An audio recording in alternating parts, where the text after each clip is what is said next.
આ વાત ક્યારેય ભૂલવી નહીં કે આ દેહ દુર્લભ તો છે પણ સાથે સાથે નાશવંત પણ છે. પ્રમુખ સ્વામી મહારાજ કહેતા કે જન્મ્યા ત્યારથી જરૂર જાણવું, મરવાનો છે માથેજી. પૂજ્ય બ્રહ્મ સ્વરણ સ્વામીનું સુંદર પ્રવચન. એકવાર બોટાદના ભગા દોશી પોતાના પુત્ર શિવલાલ શેઠને વાત કરે છે કે શિવલાલ, તારા જેવું ધ્યાન મને શીખવાડ ને, તું કેવી રીતે ધ્યાન કરે છે? તો એ વખતે શિવલાલ કહે છે કે બાપુજી, હું જ્યારે ધ્યાનમાં બેસું ત્યારે આખી દુનિયાને બારી નાખું છું, પછી આખું બોટાદ તેને બારી નાખું છું, પછી આપણી પેઢીઓ, રૂપિયા, હવેલી, સગાવાલો એ બધાને બારી નાખું છું, અને ત્યાર પછી હું તમને પણ બારી નાખું છું, અને છેલ્લે હું મારો પોતાનો દેહને પણ બારી નાખું છું, અને પછી એ રાખનો ઢગલો કરી તેની ઉપર બેસી અને આત્મરૂપે મહારાજનું ધ્યાન કરું છું. ભગા દોશી આ વાત સાંભળી ત્યારે તરત શિવલાલને કહે છે કે શિવલાલ, તું તારું ધ્યાન તારી પાસે રાખ, આવું ધ્યાન મારાથી ના થાય, મારે આવું શીખવું નથી. તો આ રીતે આપણે પણ ભગા દોશીની જેમ બધી માલ મિલકત, ઘર બાર, સગા સ્નેહી અને પોતાનો દેહને પણ રાખ કરવાનો વિચાર અઘરો પડે છે, એ ગમે નહીં. અને વળી એ વિચાર કે અંતે આપણી પાસે જેટલી કઈ વસ્તુ છે, કોઈ પણ અને કાંઈ પણ એ આપણી સાથે આવવાનું નથી, એ પણ એક વિચાર અઘરો છે. કોઈ વસ્તુ, ધન, સ્ત્રી, સગા સંબંધી, કોઈ મિત્ર પણ, અને આ દેહ એ પણ આપણી સાથે અંતકાળે આવવાનો નથી. તો આ રીતે એવો વિચાર કરવો તેને સાંખ્ય વિચાર કહીએ. દેહના સગા સંબંધી અને દેહના સંબંધમાં આવતા સમગ્ર પદાર્થો અને જગતનો નાશવંતપણાનો વિચાર કરવો તેને સાંખ્ય વિચાર કહીએ. સાંખ્ય વિચાર એક કઠન અને કડવો વિચાર છે. જેમ કડવી દવા હોય, એકદમ કડવી લાગે, કોઈને ભાવે નહીં, પણ રોગ દૂર કરવા માટે આપણે લેવી પડે. જેમ માતા હોય, એના બાળકને રોગ થયો હોય ત્યારે એ બાળકને પણ કડવી લાગશે, એમને ભાવશે પણ નહીં, પણ એમની માતાએ ગમે એમ કરીને નાક દબાવીને પણ એ દવા એમને પીવડાવી દેશે, કારણ કે એમને ખબર છે કે જો આ દવા લેશે, આ દવા અંદર જશે તો પછી એનું દુઃખ એ મટી જશે અને પોતે સુખી થશે. તો આજે આપણે સાંખ્ય વિચાર એની કડવી દવાનો થોડોક સ્વાદ લઈશું, અને જો આ વિચાર દ્રઢ થશે તો આપણે પણ સુખી થશું, આપણે સ્થિર થવાશે અને કોઈ જગ્યાએ બંધાઈ ન જઈએ. એવી રીતે આ ખૂબ સુંદર વિચાર છે, તો આપણા જીવનની અંદર ખૂબ જરૂરી છે, તેની ઉપર થોડીક વિચાર કરીશું. ગુણાતીતાનંદ સ્વામી આ વિચારનો મહત્વ અને લાભ સ્વામીની વાતો પહેલો પ્રકરણ અને બીજી વાતની અંદર કહે છે કે સાંખ્ય વિચાર એ કરવા શીખવો ને સાંખ્ય વિના લોભ, કામ, સ્વાદ, સ્નેહ ને માન એ 5 દોષ તથા અધ્યાત્મ, અધિભૂત ને અધિદેવ એ 3 તાપ એ સર્વેનું દુઃખ મટે નહીં. ને સાંખ્ય વિના અડધો સત્સંગ કહેવાય, માટે સુખ્યા રહેવા ને અર્થે સાંખ્ય વિચાર શીખવો. તો આવી રીતે દુઃખ મટી જાય ને સુખ્યા થવાય, આવો ઉપાય કોને ના શીખવો હોય? અને આ વિચાર કર્યા વગર આપણે તો 50% સત્સંગ કરીએ છીએ. તો એ સાંખ્ય વિચાર એ સંક્ષિપ્તમાં આજે શીખવા આપણે થોડુંક પ્રયત્ન કરીશું. યોગીજી મહારાજ એકદમ સરસ અને સરળ શબ્દની અંદર આપને સમજાવે છે કે સાંખ્ય વિચાર એટલે શું.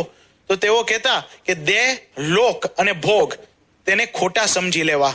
આ 3 વસ્તુની ઉપર આપણે આજે થોડુંક વિચાર કરીશું અને સમજીશું કે એ કેવી રીતે અને કેમ એ ખોટા છે, અને તેના લઈને આપણે સાંખ્ય વિચાર દ્રઢ કરીશું. સૌથી પહેલા જોઈએ કે દેહ. સત્સંગ દીક્ષા ગ્રંથની અંદર મહંત સ્વામી મહારાજ બીજા જ શ્લોકની અંદર કહ્યું છે કે દેહ કેવો છે કે દુર્લભો નશ્વરશ્ચાયમ. દેહ એ દુર્લભ છે, પણ સાથે સાથે એ નાશવંત પણ છે. એક દિવસ આ દેહ પડી જશે, મૃત્યુ પામશે અને નાશ પામશે. તો આ વાતની સ્પષ્ટતા નારાયણદાસે આપણે પણ ખૂબ સુંદર રીતે એમના કીર્તનની અંદર કરે છે. જન્મ્યા ત્યાંથી જરૂર જાણો, મરવાનું છે માથેજી, આવ્યા ત્યારે શું લાવ્યા ને સાથે શું લઈ જાવું જી? સવાર થાય ને સાંજ પડે છે,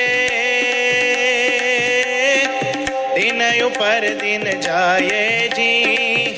આજકાલ કરતા વરદા, આજકાલ કરતા વરદા જોને ઓછી થાય જી.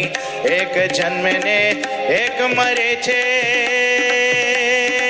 સ્થિર નથી કોઈ ઠરવાજી. મરી ગયા તે જન્મ ધરે ને, મરી ગયા તે જન્મ ધરે ને, જન્મ ધરે તે મરવાજી. જન્મીએ ત્યારથી જ નક્કી છે કે આપણે એક દિવસ મરવાનું છે. કોઈ પણ વ્યક્તિ જન્મે પછી એ બાળક થાય, પછી યુવાન થાય, પછી વૃદ્ધ થાય અને પછી અંતે મૃત્યુ પામે છે. બધા માટે આ એક જ ક્રમ છે, એમાં કોઈ ફેરફાર આપણે કરી શકતા નથી. આ કાળનું જ ક્રમ છે અને કાળ એ કાળનું કામ કરે છે. પણ ઘણા બધા આ કાળની સામે પણ પડવા માટે સાબદા થાય છે. ભગવાને આપેલું શરીરની અંદર સંતોષ ન હોય તો કેવા કેવા પ્રયત્નો કરે છે. અરીસો આગળ સમય કાઢે અને કંઈક ને કંઈક ઉપાય લાવે. કરચલીઓને કારાશ ટાળવા ક્રીમ કાયાને રોજ લગાવે. ધોરાને ઘણા દૂર કરવા મહેંદીને ડાઈ ચડાવે. લોકોને વરી વાલા થવા, લોકોને વરી વાલા થવા વારની નવી સ્ટાઇલ કરાવે. પર પ્રજાને પ્યારા થવા નવા નવા કપડાં પણ લાવે. તો આવી રીતે લોકો જુદા જુદા પ્રયત્નો કરે છે, પણ હકીકતની અંદર જુવાની તો સૌની આવીને જાય છે. એટલે ટાપટીપની અંદર આપણે શું કામ વ્યર્થ સમય કાઢવો? એ સમય આપણે ખોટો બગાડીએ છીએ. Beauty is only skin deep, એવી એક કહેવત છે, પણ એ વાત 100% સાચી છે. એ સિવાય શરીરની અંદર માંસ, મલ, મેદ, મજ્જા, લોહી, લીટ, એ હાડકા, એ બધી અપવિત્ર ભૂંડી વસ્તુઓથી ભરેલો કોથરો જેવો આ શરીર છે અને એની ઉપર ચામડી મઢેલી છે. તો આવી સમજણ આપણા જીવનની અંદર દ્રઢ થાય ત્યારે કોઈ દિવસ આપણે પોતાના દેહની અંદર કે બીજાના દેહની અંદર મોહ નહીં પામીએ અને અંતે આ બધું રાખ થઈ જવાનું છે. એ વસ્તુ આપણે ખાસ યાદ રાખવાની છે. ગુણાતીતાનંદ સ્વામીએ કહ્યું કે સાંખ્ય કેવી રીતે દ્રઢ થાય?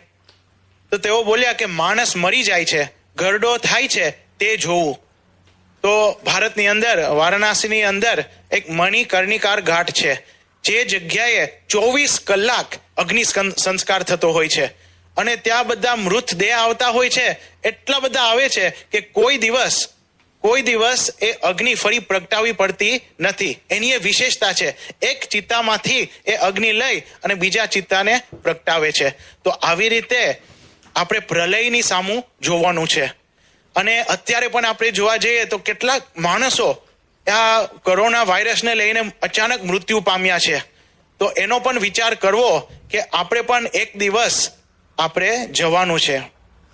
તો જવાનું તો આપણે નક્કી જ છે, પણ ક્યારે જવાનું છે એ સૌથી અનિશ્ચિત છે. એક પરીક્ષિત રાજાને ખબર હતી કે મારે 7 દિવસની અંદર જવાનું છે. એમને એડવાન્સ નોટિસ મળી હતી અને આપણે પણ 7 દિવસની અંદર પણ જવાનું છે. ગમે ત્યારે સોમવારથી રવિવારની અંદર આપણે એમાંથી કોઈ પણ દિવસ ઉપડવાનું છે. તો એમાં પણ આપણે ખ્યાલ નથી કે કઈ તારીખ, કયો સમય, કઈ જગ્યાએ. ખાલી મહારાજ અને સ્વામી એટલું જાણે છે. તો આ સમજણ જેને નથી તેને તો અવશ્ય દુઃખી થયા છે અને જેને આ વિચાર દ્રઢ કર્યો છે તેને તો દુઃખની અંદર પણ નિર્ભય થયા છે અને સ્થિર રહ્યા છે. જેમ પરીક્ષિત રાજા હતા, એમને શ્રાપ તો થયો અને 7 દિવસની અંદર મૃત્યુ થવાનું તો એકદમ બી ગયા હતા. પણ શુકજી પાસે જાય છે અને શુકજી એમને ઉપદેશ આપે છે, જ્ઞાન આપે છે. એમને કહે છે કે તું પોતે માને છે કે તું દેહ છું, તો એ પશુ બુદ્ધિ તું છોડી દે અને તમે આત્મા છો એવું જ્ઞાન તમે શીખો. ત્યારે પરીક્ષિત રાજા એમને જ્ઞાન થાય છે અને એકદમ નિર્ભય થઈ જાય છે. બીજું કે પ્રમુખ સ્વામી મહારાજ નવેમ્બર 2013ની સાલની અંદર સારંગપુરની અંદર બિરાજમાન હતા. ત્યારે વ્હીલચેરની અંદર હતા અને દર્શન આપવા માટે આવતા હતા. અચાનક એ વ્હીલચેરને ઠેસ વાગી અને પ્રમુખ સ્વામી મહારાજ બહાર પડી ગયા અને નાક છોલાઈ ગયું અને લોહી નીકળતું હતું. તો એ વખતે બધા ડોક્ટર ભેગા થઈ બાપાને ફરી વ્હીલચેરમાં બેસાડ્યા અને અંદર લઈ ગયા. બધી તપાસ કરી કે બાપાને કઈ વિશેષ વાગ્યું નથી. એ વખતે યોગીચરણ સ્વામી આવી રીતે બાપાના અંગ દબાવતા હતા અને પૂછતા હતા કે બાપા અહીંયા દુખે છે, અહીંયા દુખે છે, પણ બાપા જવાબ આપ્યો નહીં. 2-3 વાર પૂછ્યું પછી યોગીચરણ સ્વામી કીધું કે બાપા કહો, કંઈક દુખે છે, અહીંયા દુખે છે. અને આવી રીતે આગ્રહ કર્યો ત્યારે બાપા એક સુંદર જવાબ આપ્યો. બાપાએ કીધું કે દેહ છે એટલે દુખે, દેહ છે એટલે દુખે. તો આવો કેટલો જબરજસ્ત સાંખ્ય વિચાર બાપાએ એમના જીવનની અંદર દ્રઢ કરી રાખ્યો હશે કે સમય સમય આ જ્ઞાન એમને સાહજિક હતું. આમ દેહનું રૂપ જ્યારે આપણે સમજીએ ત્યારે આપણે સ્થિર રહી શકીએ અને મૃત્યુથી નિર્ભય થઈ શકીએ છીએ. બીજું છે લોક. લોક એટલે સગા સંબંધી. જેમ દેહ નાશવંત છે એવી રીતે સગા સંબંધી પણ નાશવંત છે, તેઓ કાયમ માટે રહેવાના નથી. એટલે જ શ્રીજી મહારાજ ગરડા પ્રથમ પ્રકરણનું 21 અંદર વાત કરી છે કે આ દેહને પોતાનું સ્વરૂપ એ માનવું નહીં અને દેહના સંબંધી પોતાના સંબંધી માનવા નહીં. કેમ છે 84 લાખ જાતના દેહ એ ધર્યા, તેનો સંબંધ રહ્યો નથી, તો આ દેહનો સંબંધ પણ નહીં જ રહે. તો આ વાત પચાવવા અઘરી છે, પણ એમાં જરાય મિથ્યા નથી. દેવાનંદ સ્વામી પણ આ જ વાત સમજાવે છે. સંસ્કારે સંબંધી સર્વે મળ્યા રે, સંસ્કારે સંબંધી સર્વે મળ્યા રે. એ છે જૂઠી માયા કેરી ઝાર અંતકારે, સગો નહીં કોયનો રે. એ છે જૂઠી માયા કેરી ઝાર અંતકારે, સગો નહીં કોયનો રે. નારાયણદાસ પણ આ જ વાત ખૂબ સુંદર રીતે એમના કીર્તનની અંદર દ્રષ્ટાંત દ્વારા આપણે સમજાવે છે. શરીરના સંબંધી સર્વે,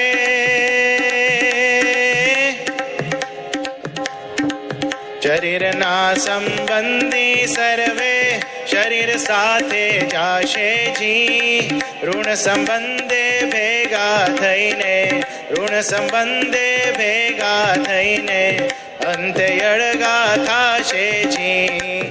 શ્રાવણ મહિનાની વાદળીઓ,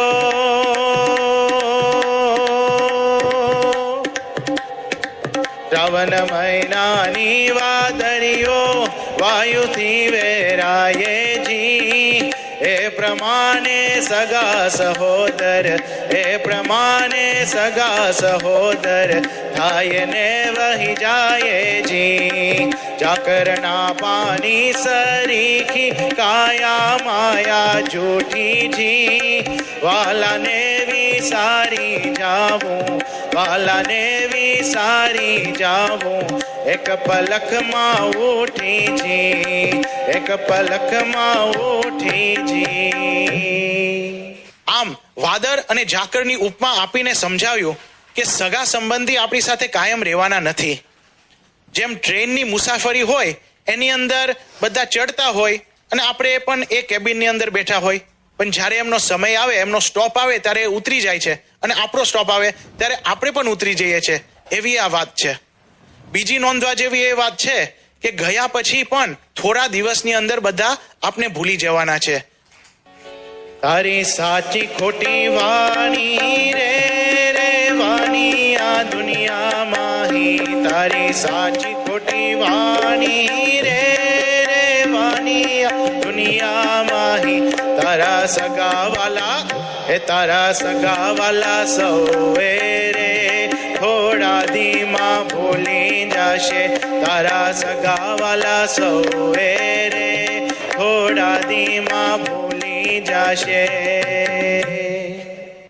કોઈ ધામમાં જાય તો સરસ ફોટો પ્રિન્ટ કરીને મઢાવે છે, પછી દીવો કરે છે, ફ્રેશ ફૂલના હાર પહેરાવે છે અને દરરોજ ચાંદલો કરે છે, દરરોજ મૂર્તિને સાફ કરે છે. પણ ધીમે ધીમે ધીમે આ બધું ઓછું થાય છે. થોડા દિવસની અંદર પ્લાસ્ટિકનો હાર આવી જાય છે અને પછી એ ફોટોને સાફ કરવાનું ભૂલી જાય છે. પછી એ ફોટા ઉપર ધીમે ધીમે ધૂળ જામે છે અને પછી એ ફોટો એક કબાટની અંદર મૂકવામાં આવે છે, કાં તો એક ખોખામાં મૂકે અને પછી એ ખોખું ગેરેજના શેલ્ફની ઉપર ચડાવવામાં આવે છે. જેને હવે સાંખ્ય જ્ઞાને દ્રઢ કર્યું છે તો તેના જીવનની અંદર તેઓ સ્થિર રહી શક્યા છે. નરસિંહ મહેતા જ્યારે એમના પત્ની ધામમાં જાય છે ત્યારે બોલે છે કે ભલું થયું ભાંગી જંજાર, સુખે ભજશું શ્રી ગોપાલ. પર્વતભાઈ અને દેવજીભાઈ નૈનપુરના એક ભક્ત હતા, તેઓ પણ સ્થિર રહ્યા. બેવ હરિભક્તના દીકરા ધામમાં ગયા. મહારાજે બેવને પૂછ્યું કે આપને કેવું છે? તો તેઓ બોલ્યા કે મહારાજ શાંતિ છે.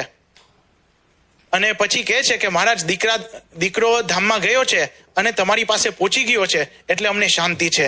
તો આવી રીતે એ લોકો સ્થિરતા રાખી છે અને દુઃખી નથી થયા. અને આજે પણ એવા હરિભક્તો છે આપણા સત્સંગની અંદર. યોગેન્દ્રભાઈ પરમાર, એમનો દીકરો શ્રીજી, એ બહુ નાની ઉંમરની અંદર ધામમાં ગયો, સાધુ થવાનો હતો, પણ ગાડીની એક્સિડન્ટની અંદર ધામમાં જતો રહ્યો. ત્યારે એમને કઈ દુઃખ નહીં, કઈ શોક નહીં, આંખમાંથી એક આંસુ પણ પાડ્યું નહીં. અને બધા હરિભક્તોને એમની ધીરજતાનું દર્શન થયું જ્યારે બધા હરિભક્તોને એક પેંડાનો પ્રસાદ વેચ્યો. તો આવી રીતે જ્યારે સાંખ્ય જ્ઞાન પચાવ્યું હોય ત્યારે આપણે કોઈ પ્રસંગે, કોઈ દુઃખનો પ્રસંગની અંદર આપણે સ્થિરતા રાખી શકીએ છીએ. છેલ્લું છે ભોગ. ભોગ એટલે વિષયનું સુખ. શબ્દ, સ્પર્શ, રૂપ, રસ અને ગંધ, એવા વ્યક્તિ અને પદાર્થમાંથી આપણે એવું સુખ મળતું હોય. ધન, માન અને સત્તા, આ બધા વિષયો છે જેમાંથી આપણે લૌકિક સુખ મળે છે. પરંતુ આ વિષયનું સુખ એ ક્ષણિક છે, ટૂંક સમયની અંદર નાશ પામે છે, સ્વપ્ન જેવું છે.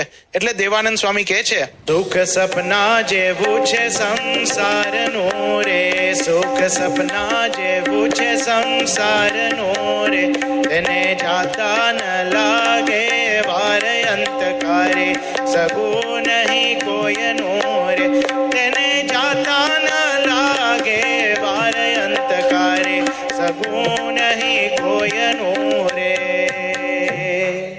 અને ગુણાતીતાનંદ સ્વામી આ સિદ્ધાંતને ખૂબ અદ્ભુત દ્રષ્ટાંત આપે છે. તેઓ બીજા પ્રકરણની 47 વાતની અંદર કહે છે કે સંસારમાં સુખ જેવું જણાય છે પણ તેમાં તો દુઃખ છે. જેમ શેરડીના સાઠામાં ઈયર પડે છે અને સુખ માને છે, પણ ચીચોડામાં ભૂક્કા નીકળશે. અને બીજું એક દ્રષ્ટાંત આપે છે કે કાગડાને શ્રાદ્ધના 16 દિવસ છે, શ્રાદ્ધના 16 દિવસ સુખ છે ને પછી બંદૂકની ગોળીઓ ખાવાની છે એમ. તો આવી રીતે શરૂઆતની અંદર સુખ લાગે પણ અંતે એમાં દુઃખ અને વિનાશ જ છે. નંદ રાજાને પણ આવો જ અનુભવ થયો. ધનની અંદર એટલી બધી આસક્તિ હતી, આખી પૃથ્વીનું ધન ભેગું કર્યું, પણ અંતે જ્યારે એ જે હાડકું જેનાથી એ બધું ધનનું દરિયાની અંદર એક્સેસ કરતા હતા, એમની રાણીએ બારી નાખ્યું અને એમને ખબર પડી ત્યારે તરત એમનું હાર્ટ ફેલ થઈ ગયું અને ત્યાં ને ત્યાં જ મરી પડે છે. અને એમના બધા પૈસા એ ત્યાં ને ત્યાં જ પડ્યા રહે છે, ખાલી હાથે ઉપડી જાય છે. એટલે કીર્તનની અંદર પણ આપણે કવિ કહે છે, તારા કર્યા ધોરા કર્યા, નાણા ભેગા બહુ કર્યા, જાતિ વેરાયે ખાલી ચાલ્યા તો તિજોરીઓ શા કામની, જાતિ વેરાયે ખાલી ચાલ્યા તો તિજોરીઓ શા કામની. લવ્યો દરજી પણ રીંગણના સ્વાદની અંદર પણ ખૂબ લેવાઈ ગયા હતા. એમને એટલી બધી આસક્તિ કે રીંગણ ખાવાના આમ લાલસાની અંદર એની પત્નીને કીધું કે તમે આ રીંગણ બનાવજો, પણ ના બનાવ્યા. અને ના બનાવ્યા એટલે એકદમ ગુસ્સે થઈ ગયા. પછી પત્નીને મૂંઝવણ થઈ અને બાજુના કૂવાની અંદર જઈ અને આપઘાત કર્યો. તો એવી રીતે દુઃખી થયા. બીજું ગૌતમ ઘાસલેનો પણ પ્રસંગ આપણે સાંભળ્યો છે. કઢીમાં એકદમ આસક્ત થઈ ગયા હતા. પત્નીએ ખૂબ સરસ કઢી બનાવી હશે અને કીધું કે મારી માટે આ કઢી રાખી મૂકજો, હું સાંજે આવીને પીશ. પત્નીને ભૂખ લાગી હશે તો કઢી પી ગયા. તો સાંજે આવ્યા અને પૂછ્યું કે કઢી? તો એ કીધું હું પી ગઈ. તો એમની ફીસી ચડી અને એમની પત્નીને લઈ અને અગાસીમાંથી, ઉપરના માળમાંથી એમની પત્નીને નીચે નાખી દીધા અને મૃત્યુ પામ્યા. અને ત્યાર પછી આ ગૌતમને જેલમાં નાખવામાં આવ્યા અને લાઈફ સેન્ટન્સ હજી પૂરે છે.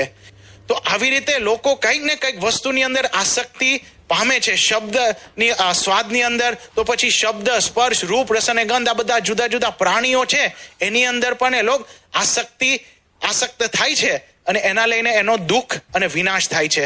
વસ્તુઓની અંદર પણ લોકો બંધાઈ જાય છે. એકવાર એક ભક્ત ગોપાલાનંદ સ્વામી પાસે આવ્યા અને 1 મહિનો સુધી જબરજસ્ત કથા સાંભળી. આગળની લાઈનની અંદર બેસે અને એકદમ ટટાર થઈને જાગૃત થઈને કથા સાંભળે. ગોપાલાનંદ સ્વામી બહુ રાજી થયા. પણ એક દિવસે ભક્ત આવી અને ગોપાલાનંદ સ્વામી પાસે સખત આમ રડતા હતા. ગોપાલાનંદ સ્વામીએ કીધું કે કેમ રડો છો? કે સ્વામી મારી બકરી મરી ગઈ. અને આ વાત સાંભળી તો ગોપાલાનંદ સ્વામી એમના કરતા વધારે પોક મૂકવા માંડ્યા. અને પછી પેલા ભક્તે શાંત થયા અને કીધું સ્વામી તમે કેમ રડો છો? બકરી તો મારી મરી ગઈ છે. તો એ વખતે ગોપાલાનંદ સ્વામી કહે છે કે બકરી તો તમારી ગઈ પણ મારી 1 મહિનાની કથા ગઈ. તમારી પાછળ આટલી મહેનત કરી પણ તમે કઈ સમજ્યા નહીં. તો આવી રીતે આ જ્ઞાન જ્યારે આપણે ન પચાવીએ ત્યારે પણ આપણે દુઃખી થઈએ છીએ. ભરતજીને પણ આના કારણે જ મૃગલીની અંદર બંધન થયું. સિકંદર અને સોલેમન એમને પણ આખી જિંદગી વેડફી નાખી. ધન, સ્ત્રી, વૈભવની પાછળ દોડતા દોડતા અંતે જ એમને ખબર પડી કે આ હું ખોટી દોટ માંડી છે. અને જેને સમજણ રાખી છે તે વિષયમાં બંધાયા નથી. કઠોપનિષદની અંદર નચિકેતાનો પ્રસંગ આવે છે તો યમરાજા એમને એટલી બધી આમ જુદા જુદા લાલચો આપે છે અને કહે છે કે જો તમને ધન આપીશ, ઘોડા આપીશ, રથ આપીશ, અપ્સરાઓ પણ તમને મળશે. પણ નચિકેતા એમાં જરાય લેવાતા નથી. એ કહે છે કે ના, મારે બ્રહ્મ વિદ્યા જ જોઈએ છે, બીજા કઈમાં સુખ નથી. ભગતજી મહારાજ પણ ગુણાતીતાનંદ સ્વામી એમને કહ્યું કે તમે ઘરે જાઓ, 60,000 રૂપિયા મળશે અને લગ્ન કરજો, અંતકારે હું તમને તેડવા આવીશ અક્ષરધામમાં. તો ભગતજી મહારાજ કીધું કે સ્વામી મેં કોઈ દિવસ સાંભળ્યું નથી કે આ વિષયની અંદર સુખ છે, એટલે મારે આ વસ્તુ જોઈતી નથી. તો આ રીતે આ બધા ભગવાનના સુખે સુખ્યા રહ્યા પણ વિષયના સુખે સુખ્યા રહ્યા નહીં. તો આવી રીતે તેઓ સમજ્યા કે વિષયની અંદર સુખ નથી, કારણ કે એ બધું નાશવંત છે. તો અંતે આપણે જોઈએ કે દેહ, લોક અને ભોગ એ વ્યવસ્થિત આપણે સમજી શકશું કે એ નાશવંત છે, દુઃખરૂપ છે, બંધનકારી છે, ક્ષણિક છે. તો કોઈ દિવસ આપણે એમાં લેવાશું નહીં. એના લઈને આપણે આમ સ્થિર રહી શકશું, દુઃખી થશું નહીં. અને ગુણાતીતાનંદ સ્વામીએ કહ્યું છે એ સાંખ્ય સિદ્ધ કેવી રીતે થાય? તો તેઓ બોલ્યા કે સત્પુરુષનો સમાગમથી સિદ્ધ થાય છે. તો પ્રમુખ સ્વામી મહારાજના વચનરૂપી સમાગમ કરીએ કે સાંખ્ય વિચાર કેવી રીતે કરવો. પ્રમુખ સ્વામી મહારાજ બોલ્યા કે ગમે તેટલી સંપત્તિ ભેગી કરે, આંખ મીચાય એટલે ખલાસ. આવરદા એક સ્વપ્ન છે, ક્યારે તૂટી પડે નક્કી નહીં. આવો સરસ બંગલો, મોટર બધું ખોટું કેમ કહેવાય? પણ સમજો તો બધું જ નાશવંત છે. કાચનું વાસણ છે તે તૂટવાનું જ છે એમ જાણી રાખ્યું હોય તો નાશ પામે ત્યારે ધક્કો ના લાગે. એમ જગત અને શરીરનું સુખ એવું છે, તે સમજી રાખવું. મકાન પડી જાય એવું છે એમ જાણ્યા પછી કોઈ લે? તેમ આ વૈભવ પણ ક્ષણિક છે, પછી તેમાં શા સારું પ્રીતિ કરવી? તો આવી રીતે પ્રમુખ સ્વામી મહારાજે ખૂબ સુંદર વાત કરી. અને મન સ્વામી મહારાજ પણ સાંખ્યની આમ વાત કરતા એનું જ્ઞાન આપતા કહે છે કે ધામ ધામી મુક્ત સિવાય બીજું બધું તુચ્છ છે, ક્ષણિક છે, નાશવંત છે. ક્રમ પ્રમાણે બધું નાશવંત નાશવંત નાશવંત છે. અને પછી મહંત સ્વામી મહારાજ કહે છે કે લાંબે ગાળે નાશ થાય પણ તોય નાશવંત તો છે. ધામ, ધામી અને મુક્ત આ 3 જ વસ્તુ અવિનાશી છે. તેમાં અનંત સુખ મળે. બીજા બધા સુખ ને સુખ ના કહેવાય, કારણ કે એ નાશવંત છે. તો પ્રમુખ સ્વામી મહારાજ અને મહંત સ્વામી મહારાજના જીવનમાંથી આપણે શીખવાનું મળે છે. તો એ પ્રમાણે જો આપણે સમાગમ કરીશું અને ભગવાન સિવાય બીજામાં કઈ પ્રીતિ રહેશે નહીં, જો આવી રીતે આપણે જ્ઞાન દ્રઢ કરશું તો, અને સ્થિરતા રહેશે અને આ સાંખ્ય નું જ્ઞાન એ આપણા જીવનની અંદર દ્રઢ થશે. તો આવો વિચાર આપણા જીવનની અંદર દ્રઢ થાય અને મહારાજ અને સ્વામી તે સિવાય બીજી કઈ જગ્યાએ આસક્તિ રહે નહીં, એ જ એમના ચરણોમાં પ્રાર્થના. શ્રી સ્વામિનારાયણ ભગવાનની જય.